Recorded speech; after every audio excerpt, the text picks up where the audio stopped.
Thank you all for joining us this morning. What I hope to do in fairly short order is provide an overview of this round of funding with plenty of time for questions and answers. This is being recorded so that we can post it online for those who can't join us live today. So this is the third round of funding from the county that we've done this year. And we're very grateful to them, as I'm sure you are. This round of funding, for those of you who applied in rounds 1 and 2, this round of funding is a little different because the source of the funds are from the federal government, the CARES Act.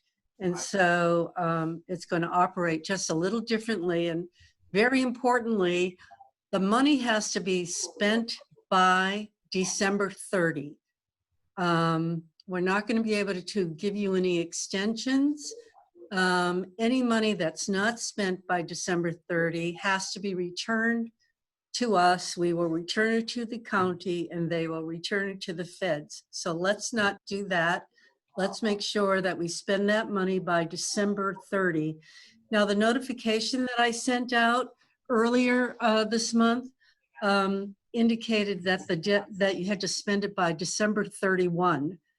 And that was an error on my part. The real date is December 30. Although I doubt you'll be in the office. Well, you might be New Year's Eve. But anyway, December 30 is the deadline. And there's no wiggle room there, unfortunately. So the amount of the fund that has been provided is $400,000. The other 2 rounds were $100,000 each. So we have a little more money to play with here or to deal with. And I'm sure you have noticed that the grant amounts, the ceiling for the grants, are based on your organization's general operating budget. And I'll get a little more specific about that in a moment. And this time there are 3 different buckets or categories of funding that you can apply for. You can apply for all 3 to get to the ceiling of your grant level. You can apply for 1 or a combination. However, you can get up to the ceiling that is allowed in this round, you can apply for. And I'll, of course, go over that in just a second, too. The application deadline is October 22. We've given ourselves a 2-week turnaround time to review all the applications and to get the notifications out. And the only reason, actually, we've been able to do a quicker turnaround in prior rounds, but we have no idea how many applications we're getting. If we get a reasonable amount or the usual amount, which could be around 50 to 60 applications, we probably can turn it around quicker.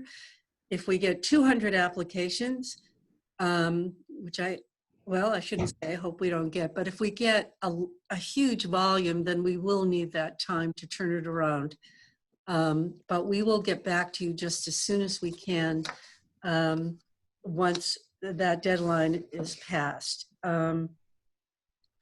So let me get us into the website so we can unpack this a little bit.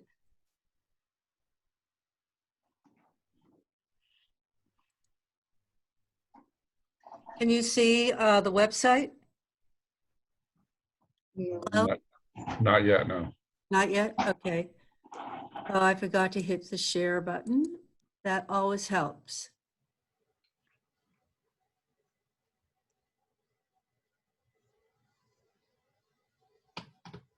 All right. Okay, you should be able to see it now, right? Okay. If you're trying to find the landing page with the information about the grants, on the upper nav next to the home button, you'll see a drop-down button and just hit the COVID-19 Emergency Relief Fund. So if you haven't been here yet, please do visit it. We have gone over this initial information. Again, this meeting is being recorded. If there are folks on your staff or volunteers that want to take a look at it, we'll be posting this shortly. So in terms of the eligibility, there's one new requirement here that you may not be used, that hasn't shown up in our other rounds, and that is in addition to having your 501c3 status and being in good standing with the state of Maryland, you have to have been in operation continuously since March 1, 2019. So that is new. And then the grant amounts are based on your operating budgets. So for those of you with budgets under 500,000, the ceiling for your grant is 6,500. For those between 500 and a million, the ceiling is 12,500, and over 1 million, grants of up to 20,000. Okay, so let's go into a little bit more detail about the categories of funding. The first category right here is based on your revenue loss from March 1 to August 31 of this year, of this calendar year. And you'll be asked to upload budgets to actuals for this period and for the same period last year. So there'll be two financial documents that the reviewers will be looking at. And I can go into that with you in a little bit, in more detail. But essential to this category is that you must have experienced a loss of at least 20%. And this is low compared to other counties. I have to say that St. Mary's started with 50%. I believe they lowered it to 35%. Calvert, I believe their revenue loss requirement was 25%. So we lowered ours to 20%, hoping to capture most of you. In case we didn't, we have two more other categories of funding that you can look at. The second one is any anticipated losses that you may experience between September 1 of this year and December 30. Some of you we know have had to cancel fundraising events that normally would have taken place this fall. Some of you have lost contracts with the state or are experiencing declines in other sources of funding like individual giving or giving from the business community. Whatever the reasons are, they will support your request for your unanticipated losses during these 3 months coming up, last month, this month, through December 30.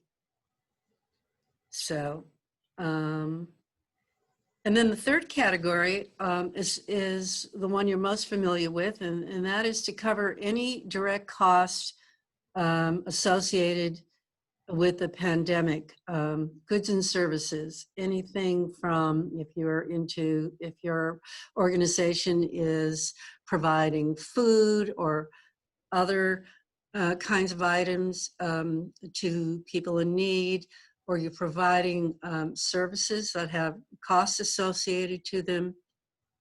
all of that is eligible for funding. And that is going back to March. And the reason we're going that far back is for those of you who haven't experienced a 20% loss or more. And that gives you a way to recoup some of those costs.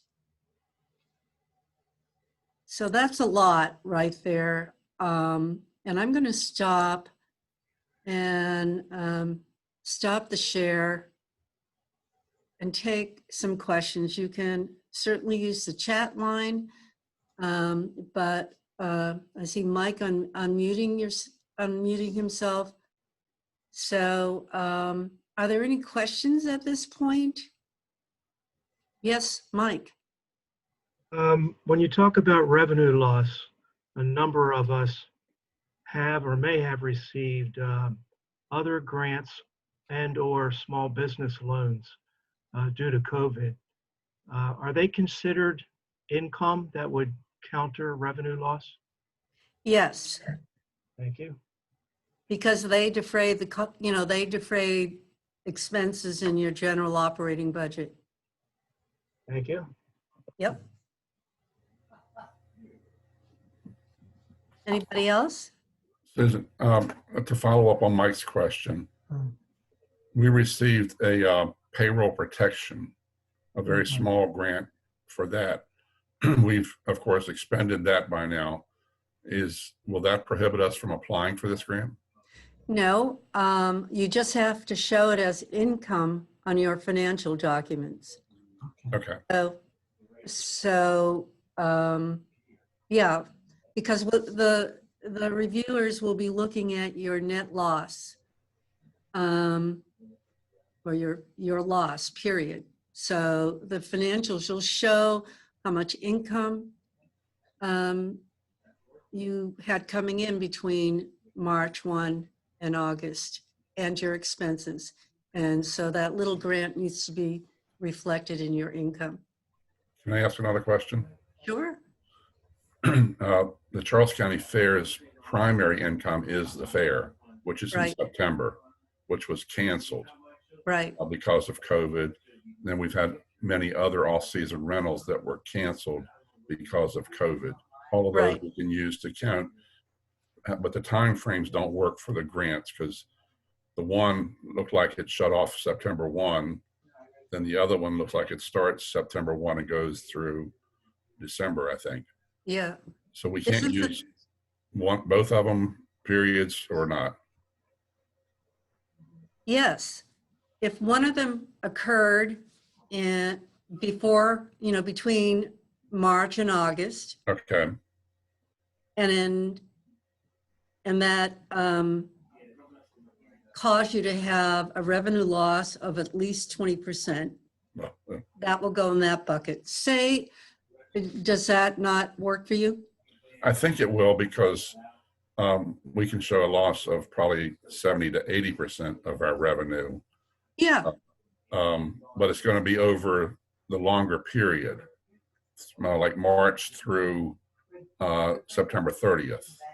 Right. So for the first category, you'll give us financials through August 31. Okay, Okay. And if that doesn't get you to the ceiling of the grant request, you can add whatever anticipated loss you would have between September 1 and December.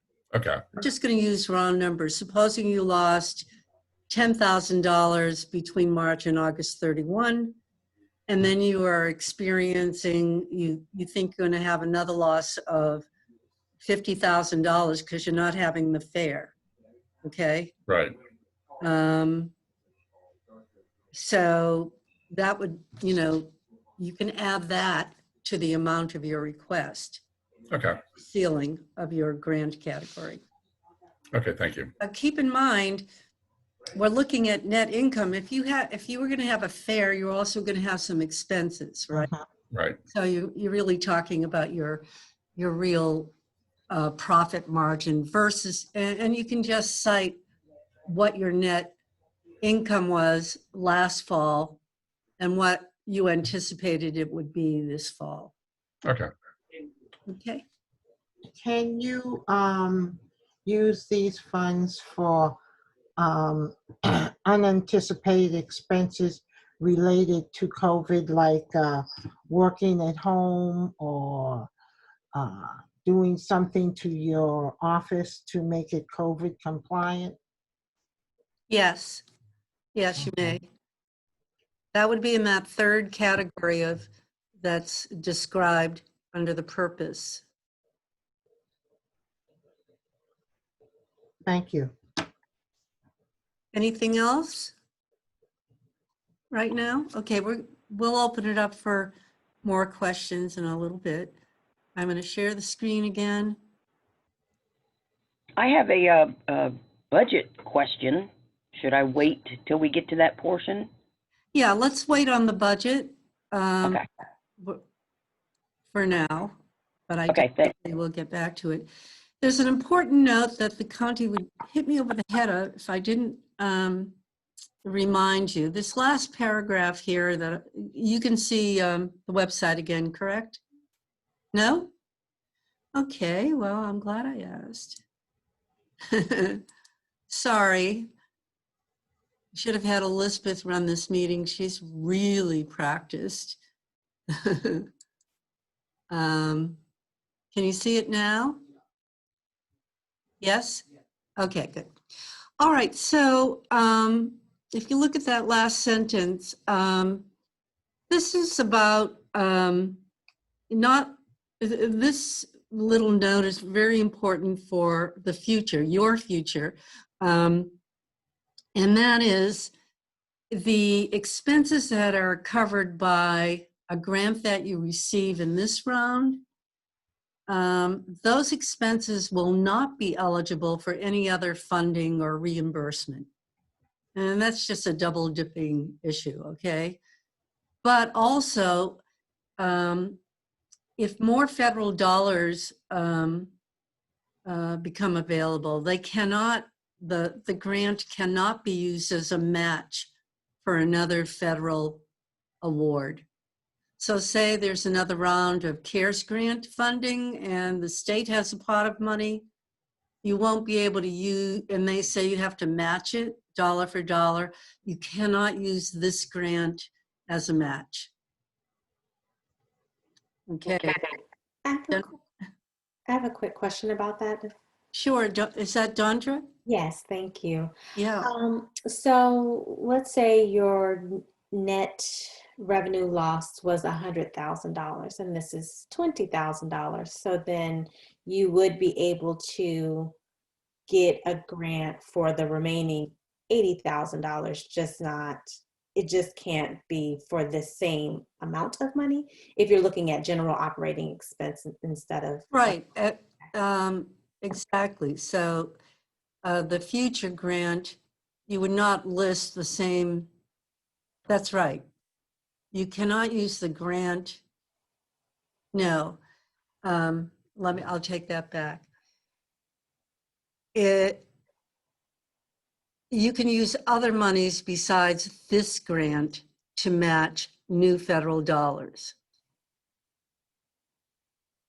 So if you have an individual giving program or you've gotten corporate dollars or other sources of revenue that are not federal, you use those dollars to match future federal awards. I think I'm thinking about this first part, which is this request, expenditures in this request are not eligible for any other funding or reimbursement. Not the matching part, but just Okay. as far as counting it and applying for other sources of CARES funding or other sources of emergency COVID funding.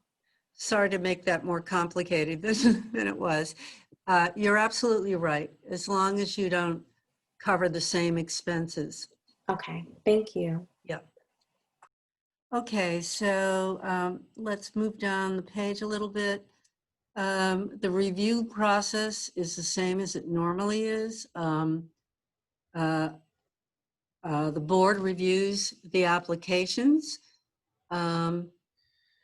Much of this round will have to do with your financials, so be really mindful that you're providing the financials that are described in the instructions and also in the application, and we'll be taking a look at that in a second. So there'll be a small committee from the board that will be reviewing applications. And then they will be taking their recommendations to the full board, where there'll be further discussion and review. And then the decisions and the amounts of the grants will be made at the end of that full board meeting.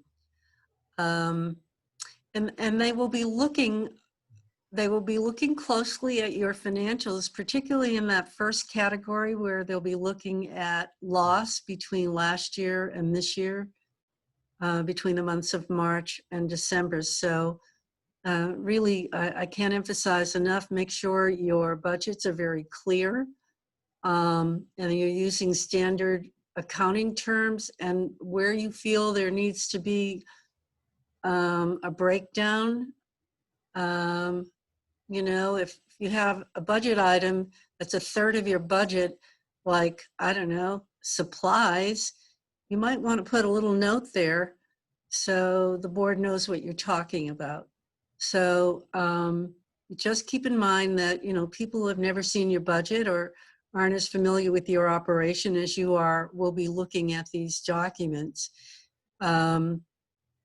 For direct expenditures, in the second category, excuse me, you will be asked, you know, to describe what your needs are and to do a listing of what your expenses are. And again, if it's PPE, give people a little idea of why you need whatever it is, $5,000 for PPE. What is that for?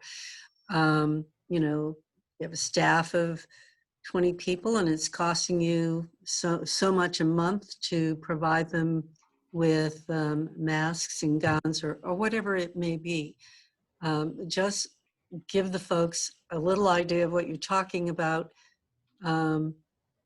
so that it makes sense and it's clear. And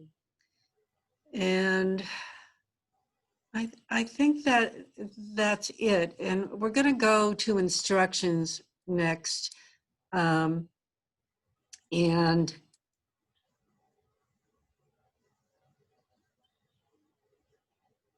I don't know why this login is here, but I don't want to log in, but I'm sorry about that.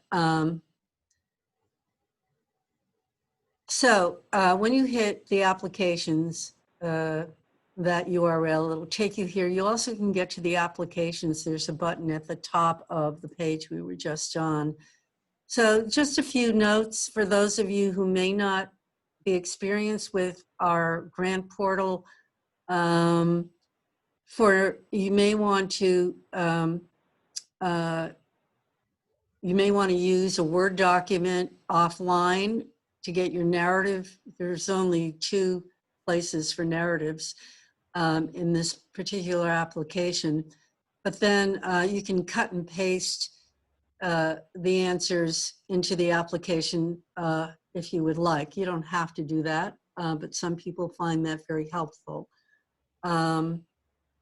Formatting like bullets, bold marks, highlights, they don't translate to the application. So if you're trying to find ways to emphasize something, you might want to use all caps, or you might want to indent, whatever other ways you want to use for your narrative are fine. It's just that these regular formatting items just don't translate. So, you need to answer all the questions, obviously, else the system won't allow you to submit your application.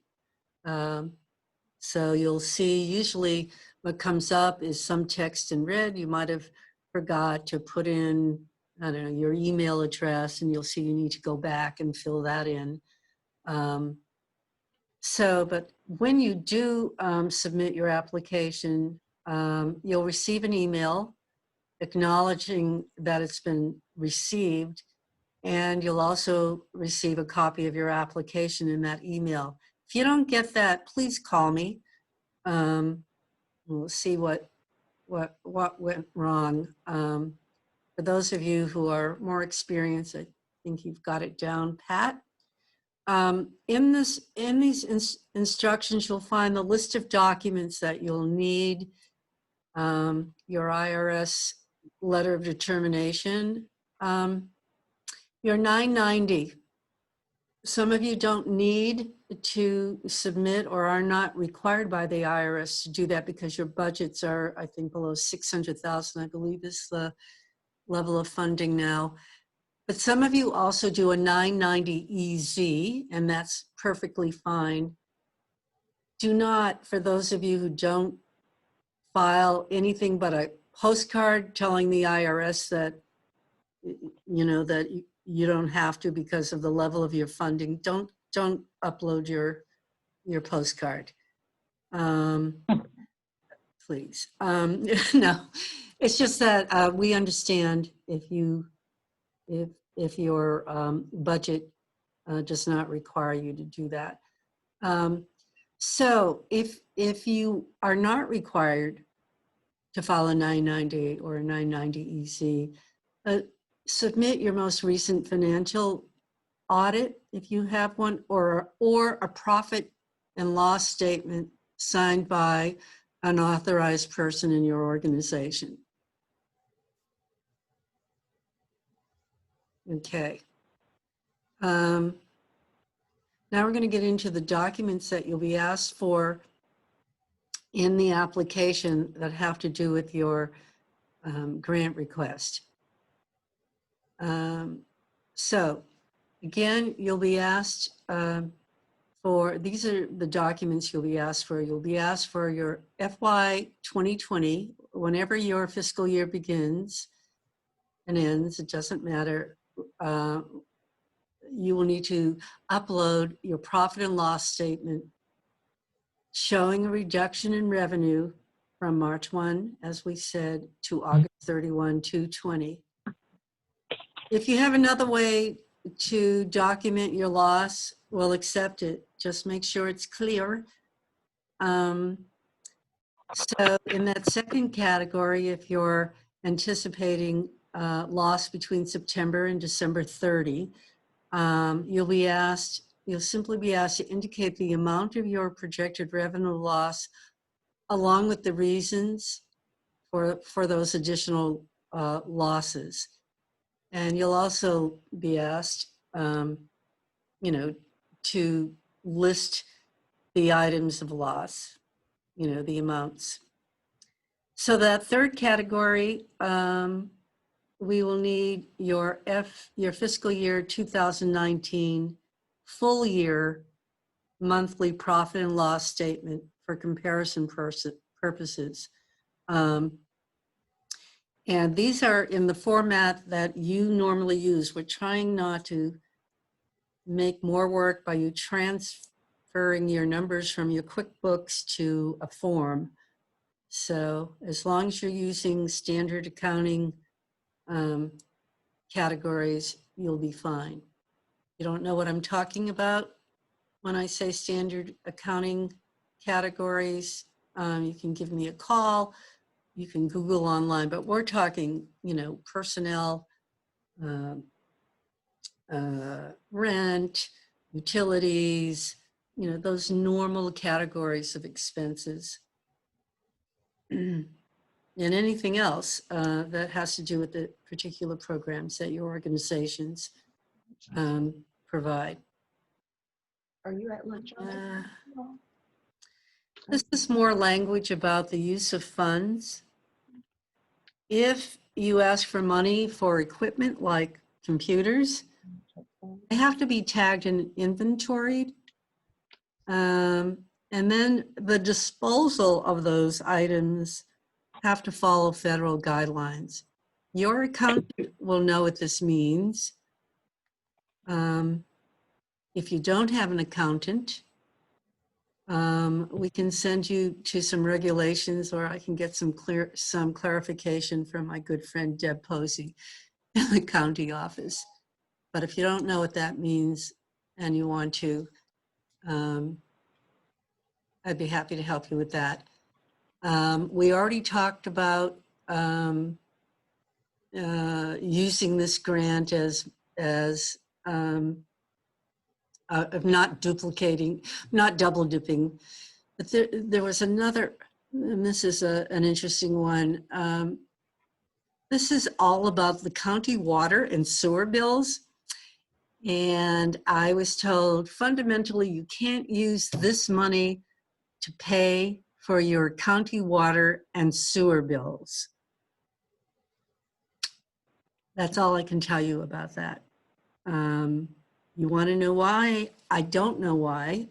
The county just has made the stipulation, and I'm sure there's a good reason. I'm just looking what else. I've forgotten what's in here. Okay. If you have any questions about this, I wouldn't worry about it until and if you get a grant. So I wouldn't trouble your head with this quite now. Okay, I'm going to stop the share for a moment and get into, I'm going to get back there. So sorry, bear with me. So if you wanted to apply for a grant, you would just hit the button here. And I just want to let you know, you can download a blank application here, which I would highly recommend. And I'm going to show you that in a minute. So I'm going to see if I can log in. Let's see.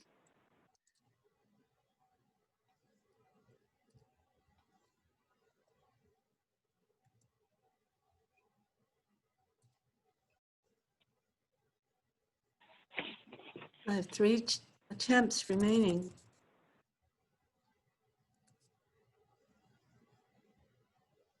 Okay, let's see if I can get in here. Now, come on. Come on, sweetie pies, let me in. No.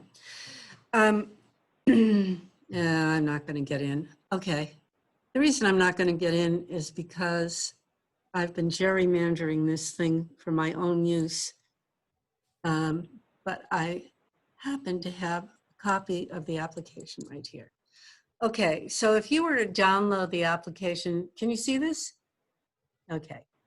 This is what it would look like.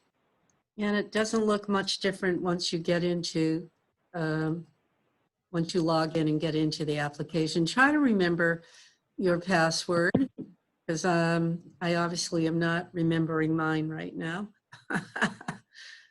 Okay, so it'll ask you for your contact information, which I've just scrolled through. You'll need to upload your IRS letter of determination.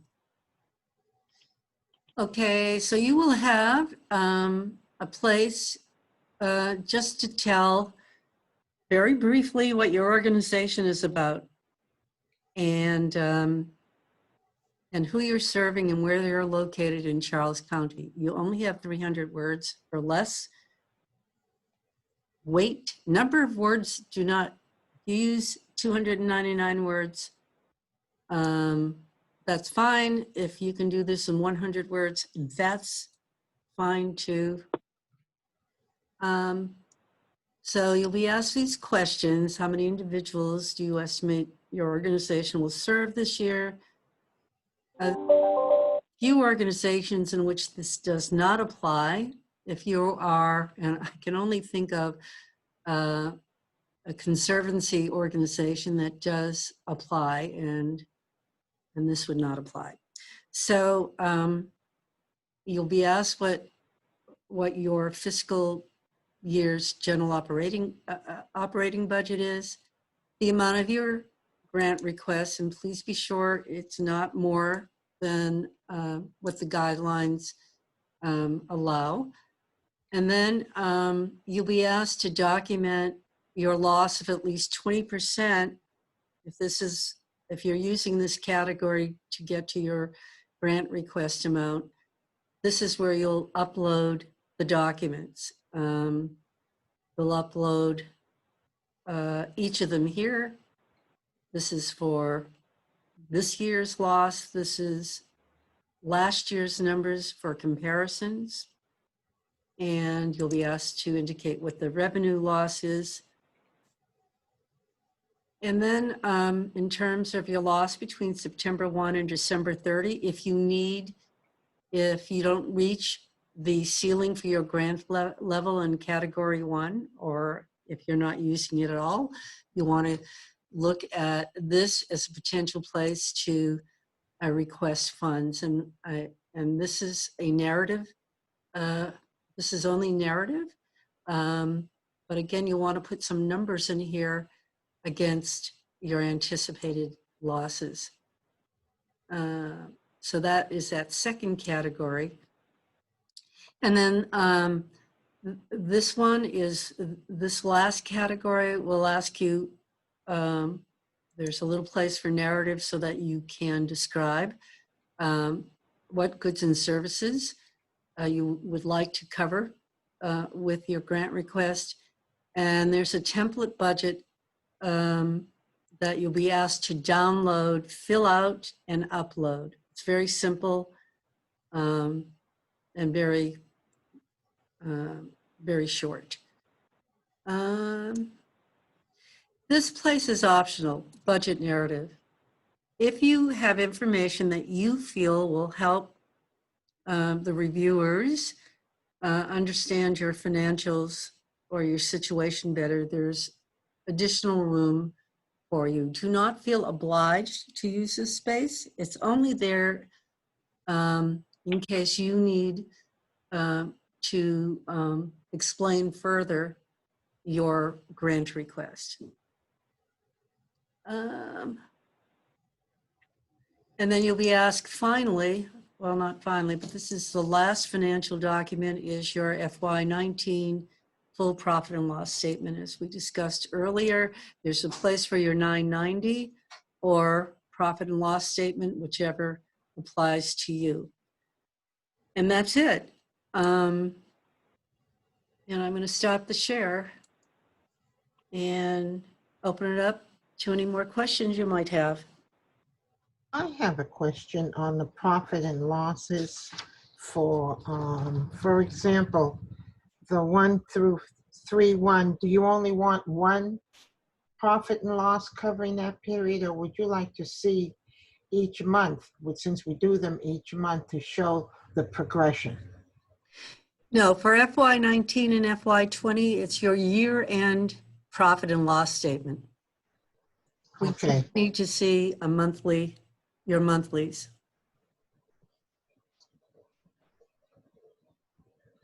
Anybody else? Yes, Susan, just so I'm clear, the profit and loss statement you want to see, we haven't finished 2020, so 2019 would be okay, or do you want to see? I'm so sorry, and I didn't mean to confuse you. Let me just look here. I don't want to go back. I'm just looking at a paper here. Believe me, I've gone back and forth with the county a number of times on this. So we're looking for your your fiscal year 2019 Okay, full year profit and loss statement, not your FY20. So, okay, thank you. well,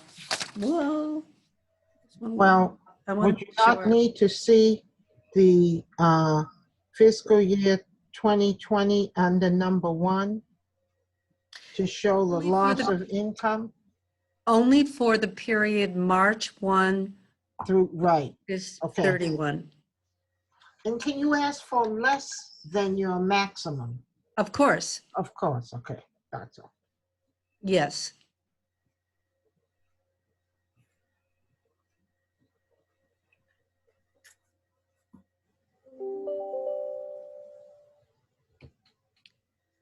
Okay. Please call me if you run into any problems or if you have further questions. Feel free to call me. The best way is by email, because I'm on email every day and I'm in and out. I work at home, but I work in the office as well. So rather than trying to track me down by phone, just send me an email. And if we need to have a conversation, we will, or if it's a simple question, I will just email the answer to you. So I hope this has been helpful and not too repetitive. But again, thank you for being here today, and don't hesitate to reach out if you need to. Thanks very much. Thank you for doing this for us. Oh, you're welcome. Have a great day and a good week. Thank you. Yes, thank you very much, Susan. Yep. You too. Be well. Bye, Elizabeth.